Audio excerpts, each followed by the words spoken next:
کیا عورت اپنی آواز میں نوحہ منقبت کو پڑھ کے یوٹیوب اور انسٹاگرام پہ اپلوڈ کر سکتی ہے؟ اور کیا وکیلوں کو اپنے پیشے میں جھوٹ بولنا جائز ہے؟ اور بھی بہت سے سوالوں کا جواب جانیے اس ایپیسوڈ میں۔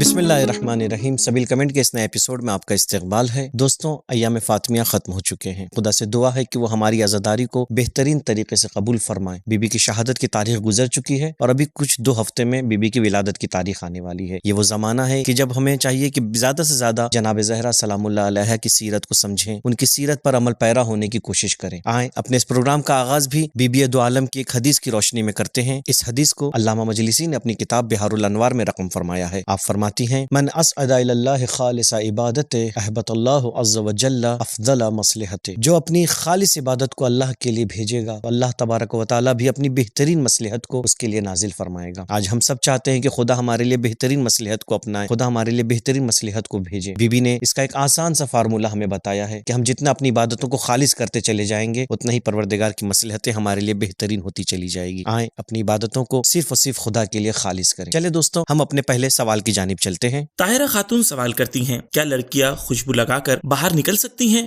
اسلام کی نظر میں اور اسی ضمن میں تمام مراجع کی نظر میں عطر لگانا جیسے مردوں کے لیے جائز ہے، بالکل ویسے ہی خواتین کے لیے بھی جائز ہے، اور کچھ جگہوں پر تاکید کی گئی ہے، مستحب بتایا گیا ہے عطر لگانا، جیسے نماز کی تیاری میں نماز سے پہلے، اور اسی طرح سے خواتین کے لیے اپنے شوہر کے پاس جانے کے وقت عطر لگانے کو مستحب بتایا گیا ہے۔ اور ہر اس جگہ پر جہاں پر نامحرم نہ ہو یا نامحرم کی توجہ کو جلب نہ کیا جا رہا ہو، اسے اٹریکٹ نہ کیا جا رہا ہو، تو اس جگہ پر عطر اور پرفیوم لگانے یا خوشبو لگانے میں کسی طرح کی کوئی ممانعت یا رکاوٹ نہیں ہے، لگایا جا سکتا ہے۔ لیکن ہر اس جگہ جہاں نامحرم موجود ہے یا نامحرم کو اپنی طرف متوجہ کیا جا رہا ہے یا اس سے متوجہ ہونے کا، اٹریکٹ ہونے کا چانس ہے، تو ایسی حالت میں عطر لگانا، پرفیوم لگانا تمام مراجع کے نزدیک حرام ہے۔ اسلام چاہتا ہے کہ ہم کامیاب ہوں، چاہے وہ ہماری پرسنل لائف ہو، سوشل لائف ہو یا اکنامیکل لائف ہو۔ اسی طرح اسلام چاہتا ہے کہ مومن پاک و صاف رہے، جب وہ باہر نکلے تو لوگ اس کو دیکھ کے چہرہ نہ بنائیں، لوگ اس کو دیکھ کے اپنا منہ نہ پھیر لیں۔ اسلام میں خوشبو لگانے کا تصور بھی اسی پس منظر میں ہے۔ لیکن اگر کوئی لڑکی خوشبو لگاتی ہے اور اس خوشبو لگانے سے کوئی اجنبی یا نامحرم اٹریکٹ ہوتا ہے تو یہاں پہ آ کے اسلام پابندی لگا دیتا ہے، جیسا کہ مولانا نے فرمایا۔ البتہ یہ بھی واضح کرتا چلوں کہ یہ قانون صرف لڑکیوں کے لیے ہی نہیں ہے۔ اگر کوئی لڑکا بھی اتنی خوشبو لگاتا ہے اور اس سے وہ چاہتا ہے کہ کسی نامحرم کو اٹریکٹ کرے تو یہی چیز اس کے لیے بھی اپلائی ہوتی ہے۔ What are the contribution of Muslim scientists on the field of research?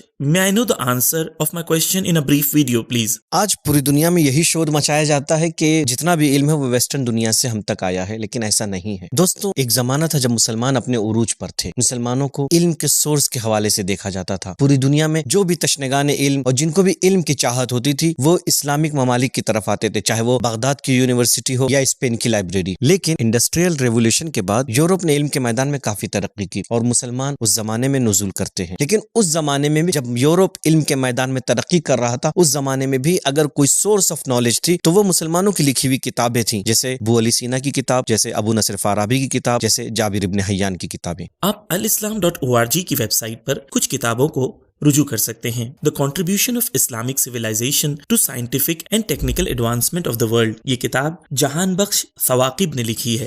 The Role of Islamic Scientist in the Advancement of Science، شہید محمد مفتح نے یہ کتاب لکھی ہے۔ اس سلسلے میں کچھ کتابیں ہیں کہ ڈسکرپشن میں ان کی لنک موجود ہے، آپ اسے پڑھ سکتے ہیں۔ سیرت حق سوال کرتے ہیں، خدا کا خوف محسوس ہونے کے بعد اور گناہوں کو جانتے ہوئے بھی اس سے نہ بچ پانا کیا ہے؟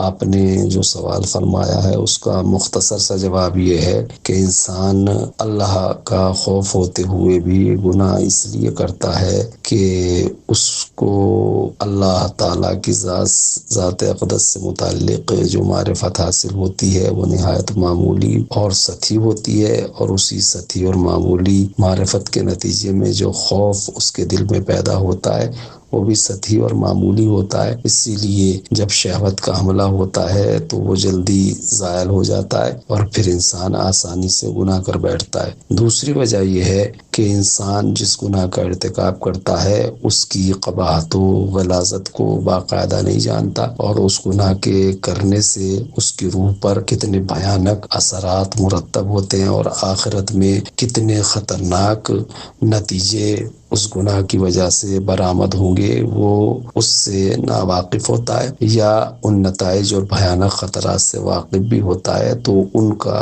اس سے یقین نہیں ہوتا، ان کے سلسلے میں وہ مکمل اعتقاد نہیں رکھتا۔ اعتقاد اور یقین کی یہی کمزوری اسے گناہ کرنے پہ آمادہ کر دیتی ہے۔ دوستوں، مولانا کے جواب سے واضح ہے انسان کو جتنی خدا کی معرفت ہوتی جائے گی اور جتنا وہ گناہوں کی قباحت کو سمجھتا جائے گا وہ گناہوں کی طرف نہیں جائے گا، لیکن اس کے باوجود انسان اگر گناہ میں ملوث ہو جاتا ہے تو خدا نے راہ توبہ کو ہمیشہ کھول رکھا ہے، نہ صرف کھول رکھا ہے بلکہ اس نے خود حکم بھی دیا ہے کہ توبہ کرو، میں تمہاری توبہ کو ضرور قبول کروں گا۔ قرآن مجید میں صراحتاً آیت کا اعلان ہے، ان اللہ یحب التوابین، خدا توبہ کرنے والوں کو پسند کرتا ہے۔ نازش ایس سید سوال کرتی ہیں، میرا سوال ہے کہ ایک لڑکی عورت کو آواز کا بھی پردہ کرنا چاہیے؟ اگر ہاں تو کیسا؟ کیا ہم اپنی آواز کوئی دعا، کوئی پویم یعنی اہل بیت کی شان میں یا نارمل یا کوئی پیسج پڑھتے ہوئے اپلوڈ کر سکتے ہیں یا یہ منع ہے؟ Please answer.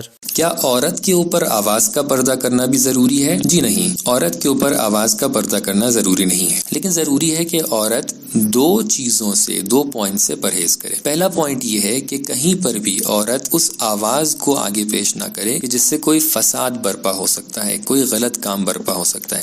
مثال کے طور پہ کہیں ایسا نہ ہو کہ عورت کی آواز باعث بنے کہ لوگ حرام کام میں مبتلا ہو جائیں، کہیں ایسا نہ ہو کہ عورت کی آواز باعث بنے کہ لوگ اللہ سے دور ہو جائیں۔ تو لہٰذا جہاں پر اس طریقے کا کوئی بھی امکان ہے، کوئی بھی پاسبلٹی ہے کہ آپ کی آواز کی وجہ سے لوگ حرام میں مبتلا ہو رہے ہیں، لوگوں کے سیکشول ڈیزائرز بھڑک رہے ہیں یا لوگ اللہ سے دور اور اللہ سے غافل ہوئے جا رہے ہیں، تو وہاں پر اپنی آواز کو پیش نہ کریں۔ دوسرا پوائنٹ جس سے ہمیں پرہیز کرنا ضروری ہے وہ ہے غنا۔ غنا سے ہمیں پرہیز کرنا ضروری ہے اور غنا حرام ہے۔ غنا کیا ہوتی ہے؟ غنا کا مطلب یہ ہوتا ہے کہ انسان اپنی آواز کو اس طریقے سے دھن میں پیش کرے کہ جو دھن اور جو آواز بہت زیادہ شبیہ ہو جائے، بالکل گانوں کی طرح، کہ جو گانے عام طور سے کانسرٹس میں، ڈسکو وغیرہ میں یا ایسی گیدرنگز کے اندر پیش کیے جاتے ہیں کہ جہاں پر حرام کام ہوتے ہیں، جہاں پر اللہ سے غفلت اور اللہ سے دوری کے اسباب فراہم ہوتے ہیں، کہ جن کو عام طور سے لہو و لعب کی گیدرنگز کہا جاتا ہے۔ اب اگر ان دو پوائنٹس کو ہٹا کر آپ حلال طریقے سے اپنی آواز کو پیش کرنا چاہ رہی ہیں، مثال کے طور پہ اگر آپ چاہ رہی ہیں کسی مرثیے کو حلال طریقے سے پیش کیا جائے، قرآن کی آیات کو تلاوت کر کے حلال طریقے سے پیش کیا جائے، تو اس کے لیے کچھ سجیشنز ہیں۔ پہلا سجیشن یہ ہے کہ ایسی جگہ پر اپنی آواز کو پیش کریں جہاں پر صرف خواتین موجود ہوں، لیڈیز موجود ہوں۔ ایسی جگہوں کے اوپر اپنی آواز کو پیش نہ کریں کہ جہاں پر پبلک ایکسس بھی موجود ہو، مثال کے طور پہ فیس بک ہو گیا، انسٹاگرام ہو گیا، کہ جہاں پر مرد بھی آ سکتے ہیں۔ اور تیسرا پوائنٹ یہ ہے کہ جہاں پر بھی اپنی آواز کو آپ پیش کر رہی ہیں وہاں پر آپ یہ بات بھی کہہ دیں کہ آپ کی آواز کو آگے اور شیئر نہ کیا جائے۔ اس سلسلے میں ہمیں اور بھی بہت سے پہلے کمنٹ آ چکے ہیں۔ خواہ نازش، میں آپ کے لیے بس ایک آیت کی تلاوت کرنا چاہتا ہوں جو آیت سورہ احزاب میں موجود ہے، کہ جہاں پہ پروردگار عالم کا ارشاد ہے کہ اے نبی کی بیویوں، تم عام عورتوں کی طرح نہیں ہو، اگر تم پرہیزگاری اختیار کرو لہٰذا تم ایسے نرم لہجے میں بات نہ کرو کہ جس کے دل میں کوئی بیماری ہے وہ لالچ کرنے لگے۔ اگرچہ اس آیت کا خطاب نبی کی بیویوں سے ہے، لیکن یہ حکم تمام مومنہ عورتوں کے لیے ہے کہ وہ اپنی آوازوں کو اس طرح سے نہ پیش کریں جو اس آواز کو سن رہا ہے اور جس کے دل میں برائی ہے وہ اس سے لالچ کرنے لگے۔ سید نشاط علی سوال کرتے ہیں، السلام علیکم ٹو آل سبیل media members, thanks and best of luck for your great works. I have one question that I have joined gym and the purpose is very clear that we want to show our fitness and good body shape to others. So is it okay in Islam? نشاط علی بھائی، اسلام یہ چاہتا ہے کہ مومن قوی ہو، مومن تندرست رہے۔ روایتوں میں ہے العقل السالم فی الجسم السالم، عقل سالم جسم سالم میں ہوا کرتی ہے۔ یا دعائے کمیل میں ہم پڑھتے ہیں قوی علی خدمتک جوارحی، یعنی پروردگار اپنی خدمت کے لیے میرے بازوؤں کو، میرے بدن کو، میرے اعضاء جوارح کو مضبوط کر دے۔ تو اسلام بالکل چاہتا ہے کہ آپ تندرست رہیں، آپ صحت یاب رہے، اس کے لیے آپ ورزش کریں، اس کے لیے آپ جم میں جائیں۔ لیکن یہ مقصد کیا ہے اس جم میں جانے کا؟ اگر اس کا مقصد یہ ہے کہ لوگوں کو اٹریکٹ کیا جائے تو یہ اسلام کی نظر میں قبیح ہے اور یہ بہت چھوٹا اور پست سب مقصد ہے۔ اسلام اس سے کہیں بلند و برتر مقصد آپ کے لیے پیش کرتا ہے، جیسا کہ امام علی نے دعائے کمیل میں فرمایا کہ مقصد اپنے جسم کو، اپنے اعضاء و جوارح کو مضبوط بنانے کا یہ ہونا چاہیے کہ ہم زیادہ سے زیادہ لوگوں کی خدمت کر سکیں۔ اسی وجہ سے آپ دیکھیں کہ ہمارے علماء کی بھی یہی سیرت رہی ہے۔ امام خمینی رحمۃ اللہ علیہ 90 سال کی عمر میں بھی واک کے پابند تھے، یا رہبر معظم اس عمر میں بھی ہفتے میں ایک بار ماؤنٹینئرنگ کرتے ہیں۔ یہ اس وجہ سے ہے کہ اگر ہیلتھ اچھی رہے گی تو وہ زیادہ سے زیادہ دین کی خدمت کر سکیں گے۔ علی اشرف بھائی سوال کرتے ہیں، بھائی میرے پاس کافی ٹائم ہوتا ہے، فارغ ہوتا ہوں تو شیطانی کام آتا ہے ذہن میں، تو میں ایسا کیا کروں کہ میں مصروف رہوں؟ فرمان اہل بیت کیا ہے؟ پلیز جواب دیں۔ ہاں برادر علی اشرف، یہ جو آپ نے سوال کیا ہے یہ بالکل انسانی طبیعت اور انسانی فطرت کے عین مطابق ہے. انسان فطرتاً جب بھی فری ہوتا ہے اس کا ذہن اور کسی ایکٹیویٹی میں انوالو نہیں ہوتا تو اس میں عجیب و غریب خیالات آتے ہیں. اسی مطلب کے اوپر جو ہے وہ اہل بیت علیہ الصلوۃ والسلام کی روایات بھی نازل ہیں. معصوم نے ارشاد فرمایا کہ خالی ذہن جو ہے وہ شیطان کی آماجگاہ اور شیطان کا گھر ہوتا ہے. اور تقریباً اسی مطلب کو سورہ مبارکہ ناس میں بھی ارشاد فرمایا من شر الوسواس الخناس الذی یوسوس فی صدور الناس من الجنۃ والناس. یہ بھی مطلب اسی بات پر تقریباً دلالت کرتا ہے. خناس اور انسانوں کے ذہنوں اور دلوں میں جو وسواس کرنے والا جن یا شیطان اور انسان شیطان ہو سکتا ہے وہ سارے کا سارا اسی کے اوپر مطلب ہے. اب اس میں بہترین جو طریقہ ہے وہ یہ ہے کہ ہمیں اس کی پریکٹس کرنی ہوتی ہے اور اپنے آپ کو ہم نے آمادہ کرنا ہوتا ہے کہ جب بھی ذہن خالی ہو ہم فوری طور پر اعوذ باللہ من الشیطان الرجیم کا ورد کریں, استغفار کا ورد کریں, درود کا ورد کریں, یا علماء نے فرمایا کہ سورہ مبارکہ مومنون کی 97 اور 98 آیت کو دہرایا جائے. اس کے علاوہ فارغ اوقات میں مطالعے کو اختیار کریں. مطالعہ آپ کا بہترین ساتھی ہو سکتا ہے اور پھر ان مطالعات میں اگر قرآن کریم کا مطالعہ کیا جائے تو ان تمام مسائل میں بہترین ثابت ہوتا ہے. السلام علیکم. علی اشرف بھائی, ٹائم کے حوالے سے آج دو طرح کا کانسیپٹ پیش کیا جاتا ہے. کچھ لوگ کہتے ہیں کل دا ٹائم, کچھ لوگ کہتے ہیں پاس دا ٹائم, لیکن اسلام کہتا ہے یوز دا ٹائم. آپ جتنا ہو سکتا ہے اپنے وقت کا بھرپور استفادہ کریں. اگر آپ کے پاس خالی وقت ہے تو آپ اس میں بہت سے بہترین کام کر سکتے ہیں, جیسے اچھے دوست بنا سکتے ہیں, دوستوں سے ملنے جا سکتے ہیں, یا اپنے رشتہ داروں سے مل کے صلہ رحم کو انجام دے سکتے ہیں, یا وہی ٹائم اپنے فیملی میں اسپینڈ کر سکتے ہیں. اس کے علاوہ آپ اپنے ٹائم کو اچھی کتابیں پڑھ کے بھی پور کر سکتے ہیں. اور آج جب سوشل میڈیا کی دنیا ہے تو آپ اسی ٹائم کو اچھے کانٹینٹ دیکھنے میں بھی صرف کر سکتے ہیں, یا کوئی بھی اسلامی پروجیکٹ میں آپ والنٹیئر بن سکتے ہیں. اگر آپ سبیل میڈیا کے والنٹیئر بننا چاہتے ہیں تو ہمیں اس نمبر پہ میسج کریں. سرفراز حسین سوال کرتے ہیں, السلام علیکم سر, میرا سوال ہے کہ میں ایک لاء کا اسٹوڈنٹ ہوں اور جب وکیل بنوں گا تو وکالت میں مختلف کیس آتے ہیں جیسے کہ مرڈر کیس. تو اگر ایک کلائنٹ خون کر کے آتا ہے تو ہم اس کلائنٹ کا کیس لے سکتے ہیں؟ شرعی اور دینی اعتبار سے کسی بھی انسان کو یہ حاصل نہیں ہے کہ وہ کسی حق بات کو ناحق بتائے یا کسی ناحق بات کو اور باطل بات کو حق بتائے. لہٰذا اسی نظریے کے پیش نظر اگر کوئی انسان کسی وکیل کے پاس اس لیے آتا ہے تاکہ اس کے حق کو ناحق کر دے یا ناحق کو حق کر دے تو یہ اس وکیل کے لیے مناسب نہیں ہے اور جائز نہیں ہے کہ ایسے کیس کو ہینڈل کرے. ہاں البتہ اگر کسی کا حق ضائع ہو رہا ہے اور وہ انسان کسی وکیل کے پاس آتا ہے کہ اپنا حق اس وکیل کے ذریعے سے حاصل کر لے تو وکیل اس کی طرف سے مقدمہ لڑ سکتا ہے, کیس کی سنوائی میں شرکت کر سکتا ہے اور اس کے حق کو حاصل کر سکتا ہے, بلکہ حاصل کرنا چاہیے. لیکن اگر کوئی انسان یہ چاہے کہ جھوٹی گواہی, جھوٹے ثبوت کے ذریعے سے جو حق بات ہے اس کو چھپائے یا اس کو باطل میں تبدیل کر دے تو ایسے کیس کو لڑنے کے لیے وکیل کو قطعی کوئی اجازت نہیں ہے.